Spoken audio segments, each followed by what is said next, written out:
Hey guys, if you're in the Makeup Artist Biz group, you should be able to see me. Hopefully you can. Let me just go over here and check. I'm going to refresh the page and see if that works. Yes. So I am live. You may not be able to join me in the lobby, but you can still, let's see, somebody give me a question and see if you shoot me something in the comments and see if I can see it. If I can't see it, then I will just end this and I'll go directly into Facebook. This, I've given this app way too many chances to work and it just doesn't ever want to work for me. Always seems to be a little more trouble than it's worth. So I'm going to try and load this really quick and see if anybody is in there. Has anybody commented yet? Bear with me, please.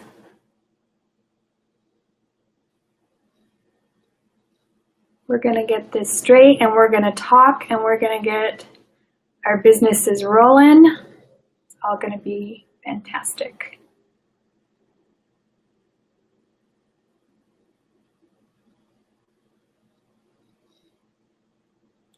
Okay. It says I have 2 of you watching now.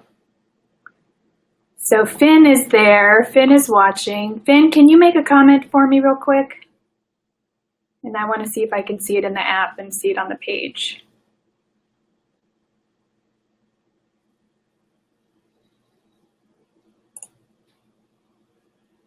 Okay, yes, I can see you. All right, I'm closing this down. Let's get started. I see Finn, Sabrina, Maureen.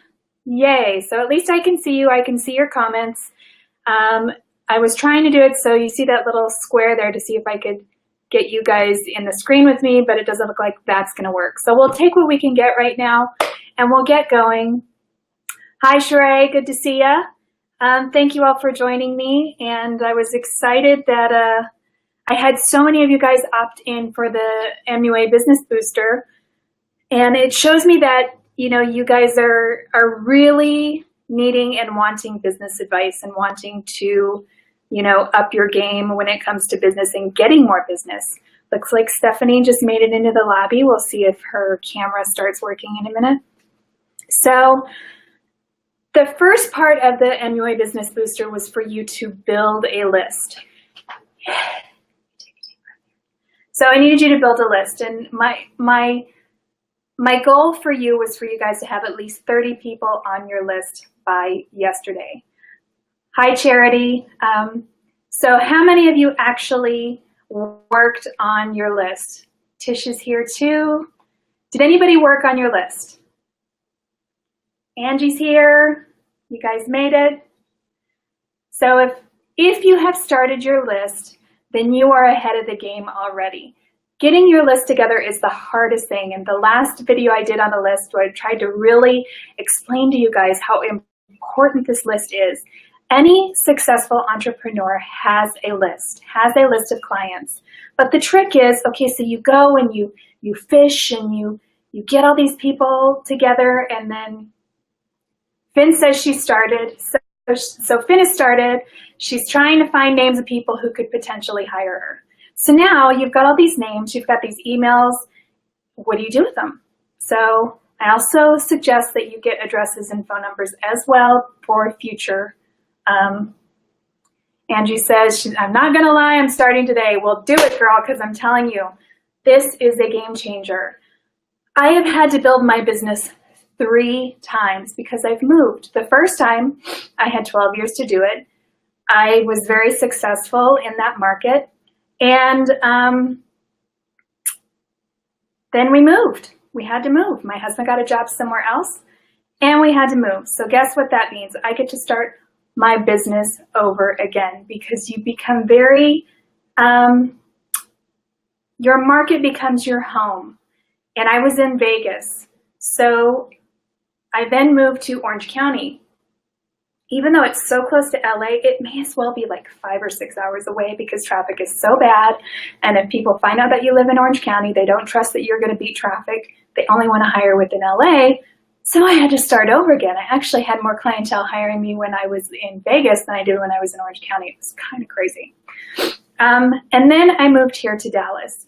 So I've done this 3 times. And the first time I had 12 years to figure it out. The second time I was only in California for just under 3 years. And I've been here for about 5 years.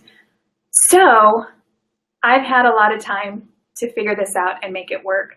And when I moved here to Dallas, I had the formula down. And I started working pretty quickly. When I was ready to go back to work, the work started coming in. So this list thing really works. I promise you that if you are diligent, you sit down in front of your computer and you do your homework, you can make your phone ring, okay?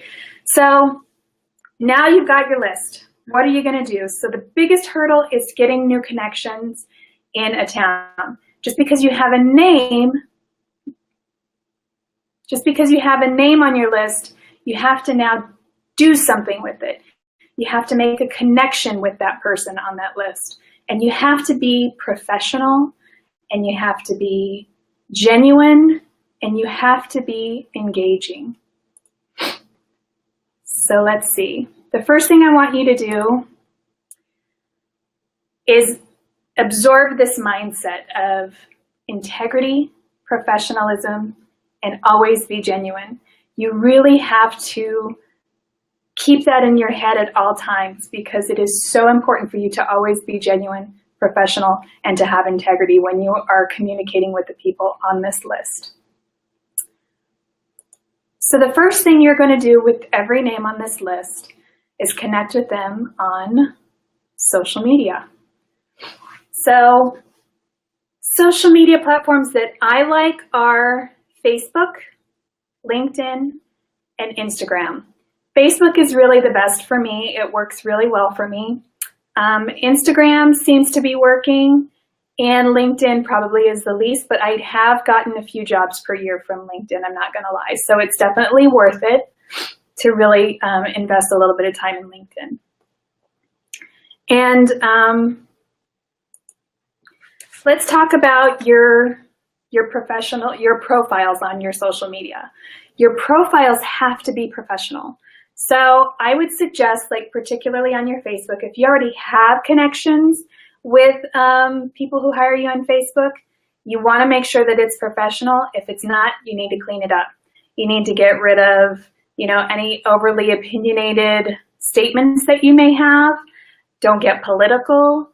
Don't talk about being sick.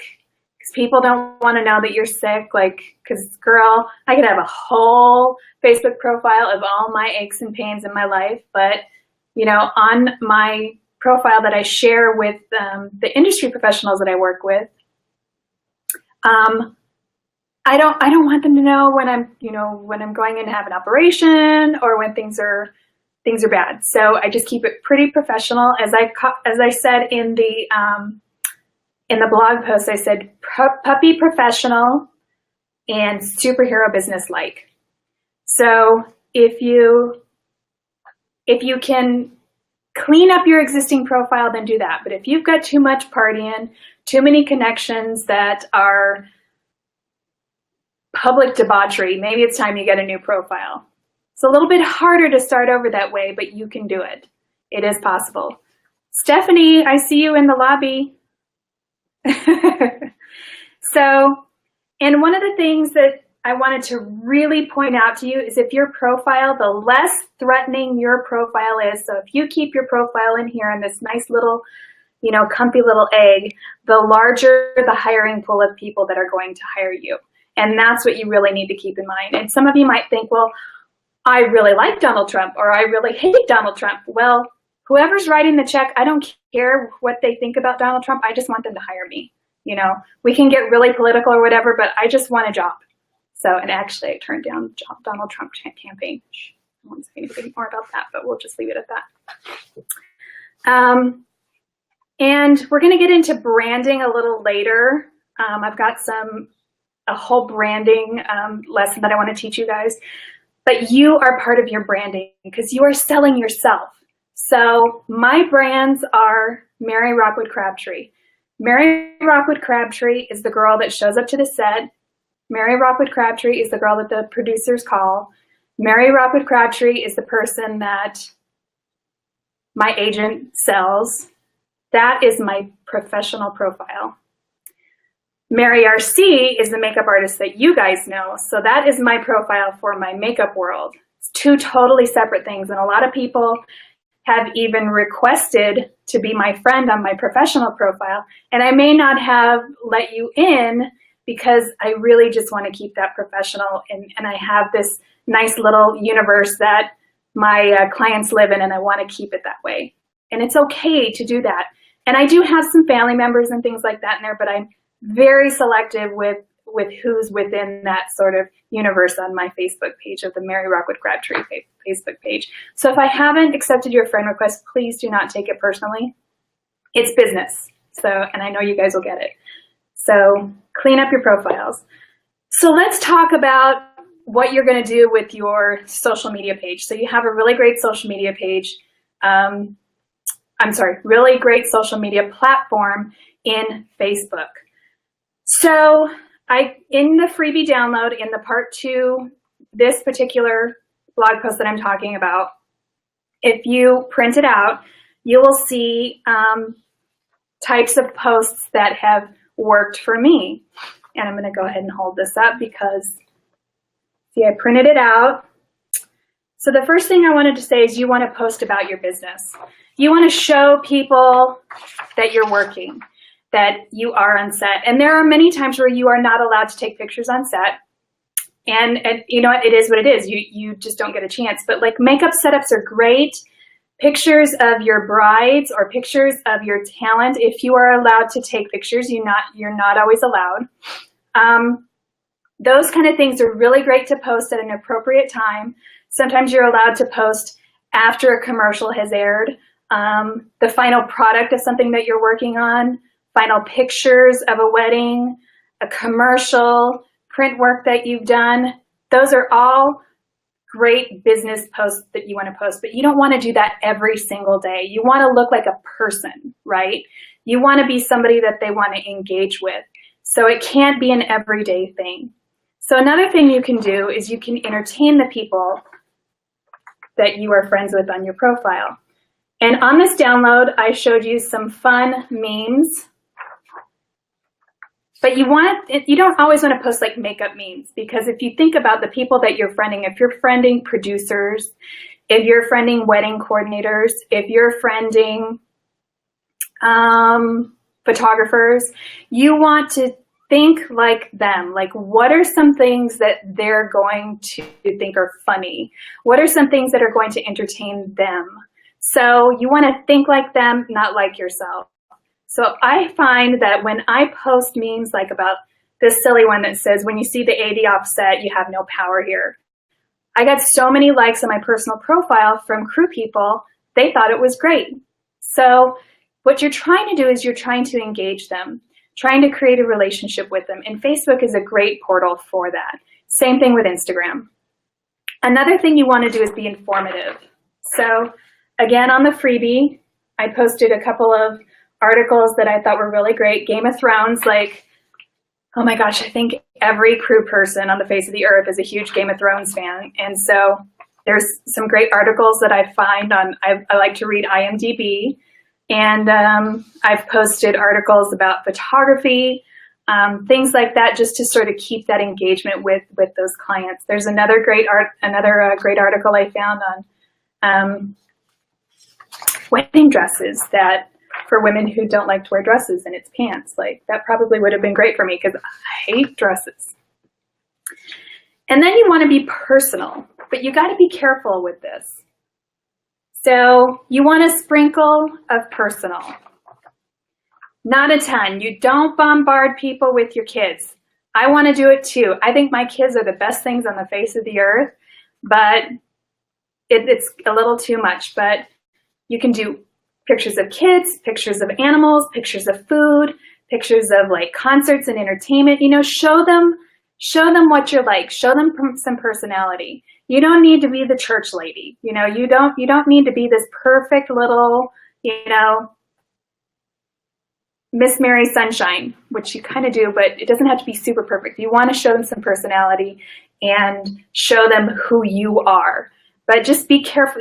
We don't want to see your cleavage. They don't want to see, especially if like a producer's wife is scrolling through his feed and they see a picture of you with your boobies hanging out. She's going to be like, you ain't never hiring that girl. So keep it clean. Keep your debauchery on another profile if you have to, okay? Okay, so that's the first thing you're gonna do with your list. You're gonna find these people on social media and you're gonna engage with them. Hopefully they will accept your friend request. One thing I found is that it's usually easier to email them first, but it doesn't really matter. Sometimes you wanna shoot an email out to them, the people on your list first, and then go to social media. I have found that if I reach out to people on social media first for a friend and they don't accept immediately, then when I email them, they usually will go back and go, oh, that's who that person was. So you kind of got to keep up on your friend requests and see if anybody's responded. So getting to emails. So you want to put together a newsletter, and depending on how new you are in the business, sort of dictates how often you want to email people. I would say if you are brand spanking new, once a month is probably good. If you're like me and you've been in the business a long time and I'm working fairly steadily, but I just need to keep my engine running, I email about once every 3 months. And that seems to be just about right, enough where people aren't unsubscribing from my list. Ruth says, some accepted my friend requests also due to our mutual friends and having some of my work on my page. Yay! That is awesome. See? It worked, right? So people see the work on your page and they accepted your friend request. Good job, Ruth. I'm proud of you, girl. So back to emails. The trick when you are writing out these emails, and in the freebie I gave you an example of one of my personal emails. And then there are 4 things that you need to keep it engaging and not too salesy and not too spammy. You want it to feel like a note from a friend. And I want you to talk to them like you already know them, rather than being like, hey, I'm a newbie over here. I think you should hire me. No, I want you to be like, hey, how are you? It's Mary. I'm a great makeup artist. I think, here's my great work. I think you should consider hiring me. Call me next time you need someone. You don't want it to be, again, too salesy or too spammy. So talk to them like you already know them, because I've done this before, and I've had producers respond to me saying, have we met? Do I already know you?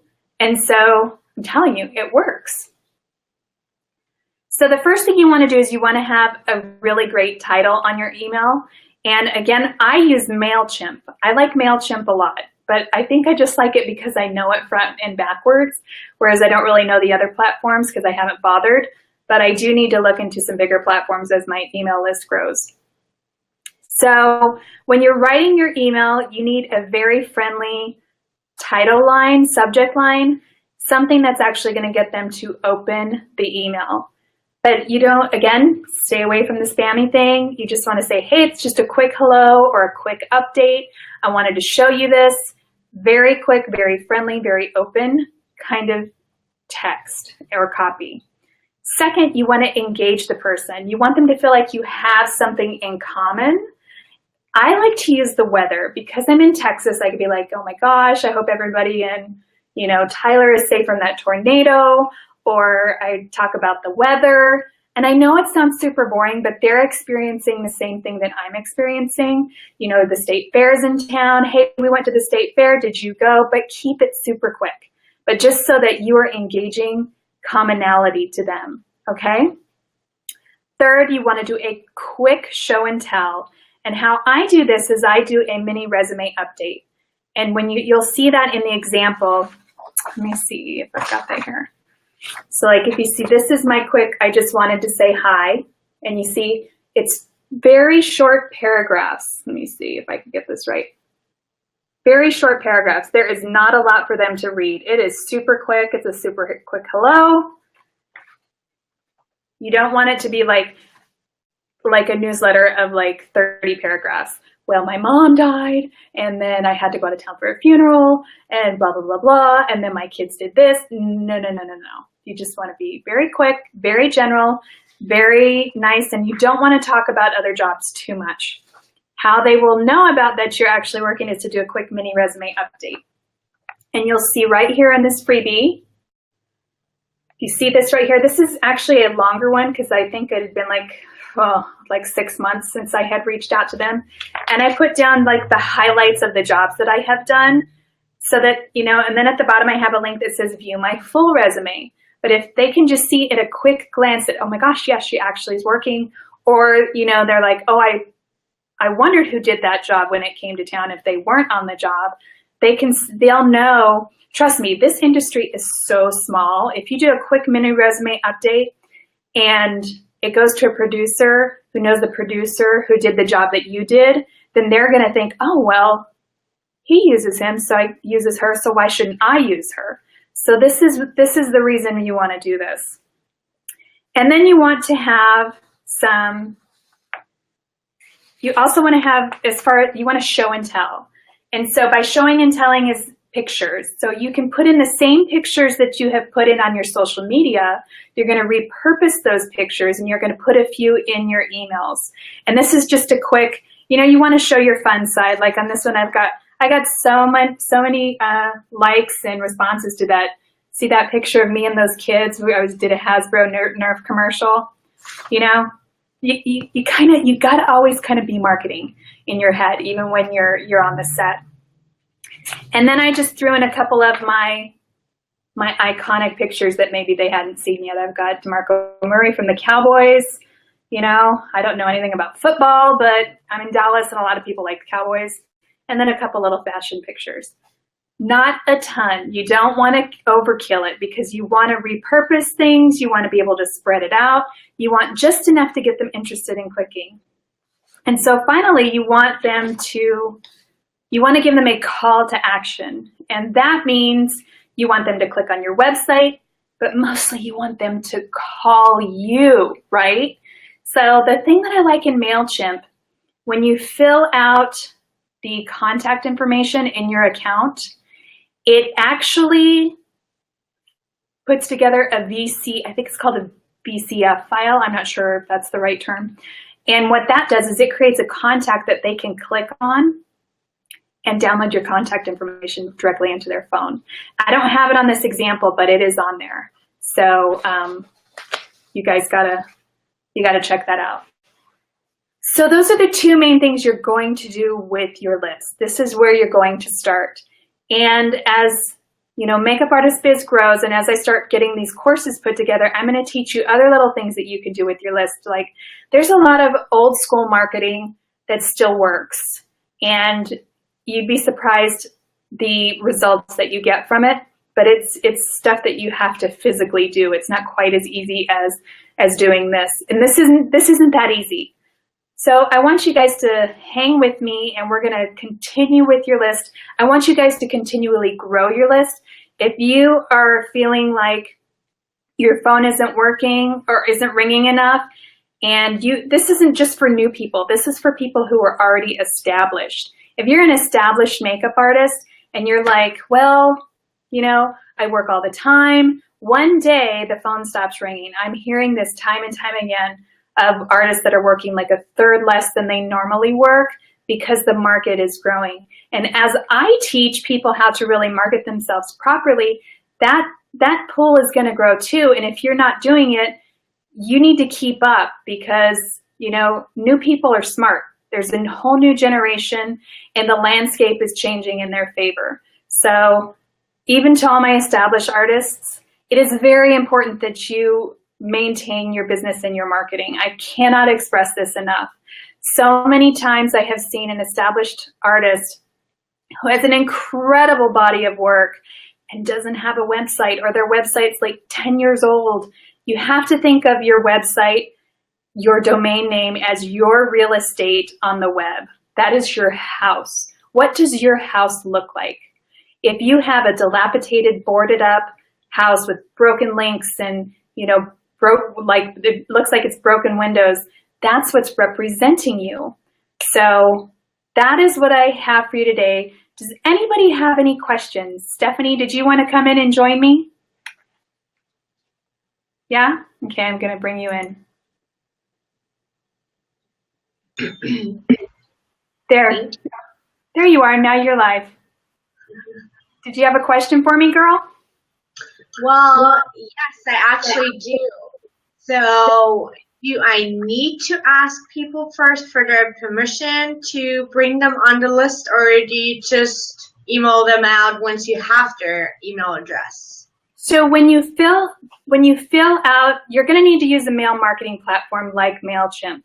And when you add a name on the list, it'll say the reason this person is on this list. And what I say is we work in the same industry.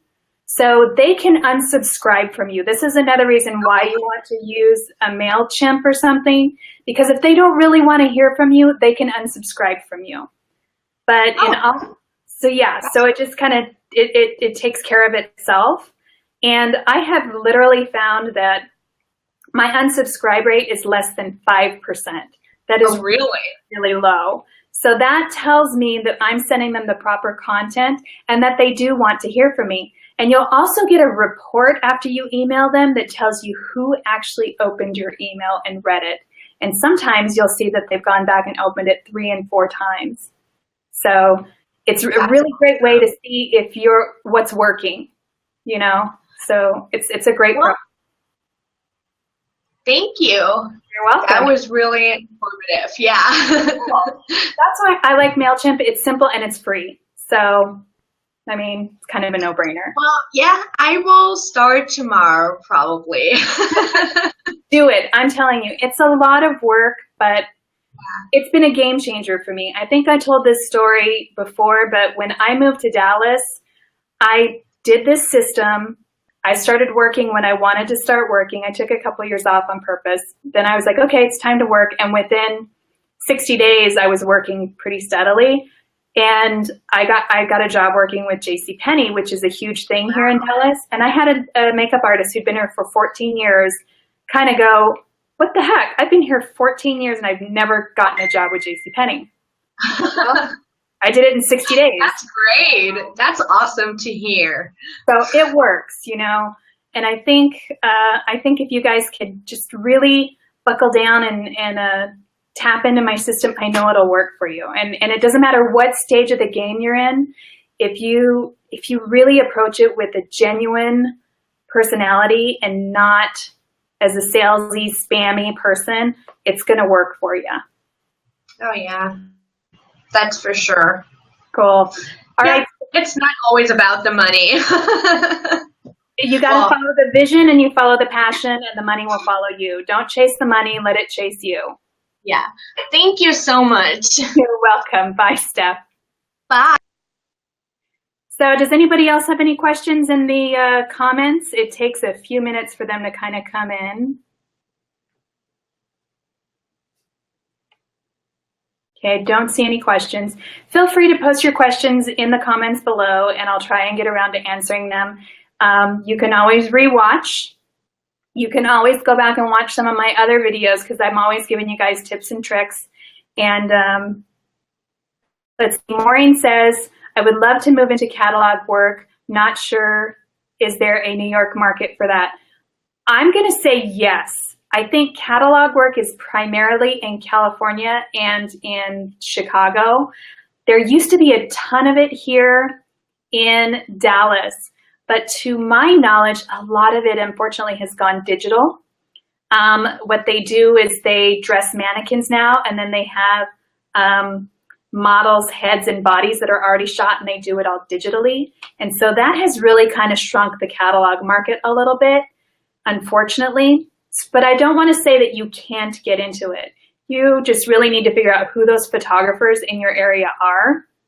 And if you go back to the list that the first part of this series of this MUA Business Booster, and look at the list that I gave you, the starter list and the first freebie, it tells you what kind of photographers that you need to Google to try and contact. So you could potentially just look into commercial catalog photographers, fashion photographers, because those guys all shoot catalog work primarily. So you just really need to work on that list. And that if you work on that list and you start reaching out to those guys, then that's the way to go. We also are at some point going to need to talk about your portfolio and your content in your portfolio. Those are all things that we're going to get into at some point here shortly. I'm working as fast as I can. This is a lot of work for you guys.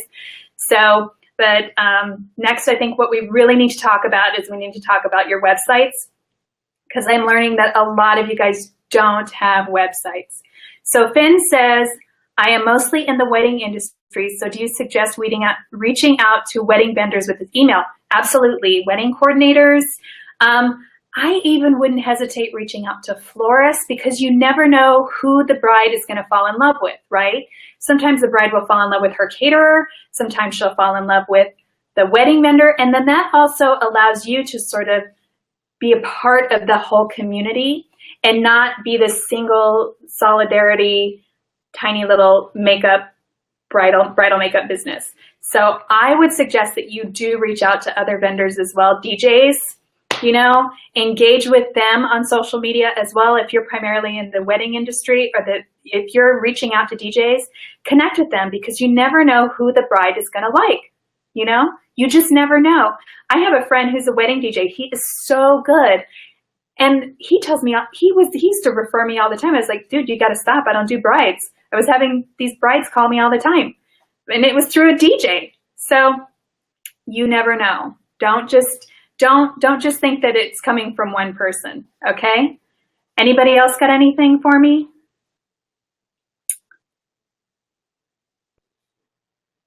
I don't see anything. This thing kind of has a little bit of a delay, so if anybody's typing, it doesn't really tell me. Anyway, so like I was saying, I think the next thing we're going to talk about is our websites, and I really want to get down and dirty with, the steps that you need to take. I kind of want to take you through the steps of, building your foundation of your business, and then, all the layers that go on top, and so that we can all have beautiful, pretty houses on our real estate in the web. Okay, so thanks for tuning in, guys. Please share and like. And what I'm going to put together, I was going to tell you what I was going to put together for you guys, for everybody who watches this and who goes up and signs up for my newsletter at muabiz.com. It's the pop-up that comes up when you first go to the website. I am going to email you guys 5 mistakes that makeup artists make when starting their business. So if you want to avoid those 5 mistakes, make sure you've signed up for my newsletter. If you already have, then I'll be sending it to you by Friday of this week. And it's for those of you that watch this. So if you're watching and you haven't signed up for my newsletter yet, please be sure to do so. Please share. Let's help grow our community properly. Let's raise the bar of our industry, and let's keep working and get to business. And yeah, if you signed up twice, it's okay. It'll just eliminate you. If you get 2, just email me, let me know, and I'll take one of them off so you don't get spammed out. But hopefully it's information that you actually want to keep. That's my goal. If I'm emailing you something that is important that you're going to learn is going to help your business. That is my goal. So see you guys later. Thanks for supporting me, and get to business, get to work on your lists. Bye, guys.